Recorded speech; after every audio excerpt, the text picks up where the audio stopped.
Hi అండి. ఈరోజు మన చిన్న వీడియో ఏంటంటే చెక్కలు ఎలా తయారు చేసుకోవాలి, అవి క్రంచీగా రావాలంటే ఎలా. మనకైతే ఇవాళ 2 కేజెస్ చెక్కలు అయితే వచ్చినాయండి ఆర్డరు. ఎలా తయారు చేస్తానో చూడండి ఫ్రెండ్స్.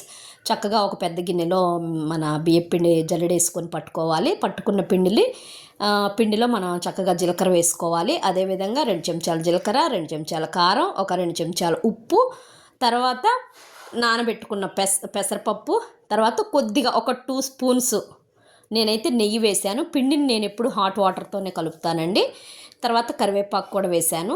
ఇవన్నీ వేసి చక్కగా మిక్స్ చేసుకొని పిండిని పక్కన పెట్టుకొని ఒక 10 to 15 మినిట్స్ చాలండి. ఎక్కువ పిండి నానాల్సిన పనే లేదు. చక్కగా ఇక పూరీ ప్లస్ తీసుకొని ఒత్తుకొని మనం స్టవ్ వెలిగించి ఫ్లేమ్ ఎప్పుడు పెట్టుకోకూడదు, మీడియం ఫ్లేమ్లో పెట్టుకోవాలి. మీడియం నుంచి ఒక 5 మినిట్స్ ఆగిన తర్వాత హై పెట్టుకున్నామంటే చెక్కలు ఈజీగా మనం వేయగానే పైకి తేలొస్తాయండి. ఈ విధంగా అయితే నేను చెక్కలు తయారు చేయడం అయితే జరిగింది. ఇందులో మీకు క్లియర్ కట్గా అంతా చూయించాను ఫ్రెండ్స్. మీకు ప్యూర్ హోమ్ మేడ్ కావాలి, ఇంకోటి ఏంటంటే మనం రీయూజబుల్ ఆయిల్స్ వాడము, ప్యూర్ కావాలి అనుకునే వాళ్ళు ఈ వాట్సాప్ నెంబర్కి సంప్రదించగలరు. Thank you.